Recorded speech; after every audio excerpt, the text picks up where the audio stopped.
Parenting. Most parents protect their children like a parrot in a cage.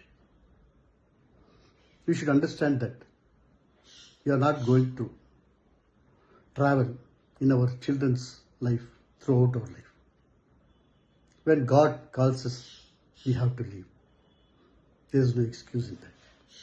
So, instead of protecting them when we are alive, if we can give them the freedom to experience life, to face challenges, struggles, roadblocks, and face life with grit and with gut feeling, then we are assuring our children that they will have a prosperous life in the future. But if we are protecting them, we are doing something wrong for their life.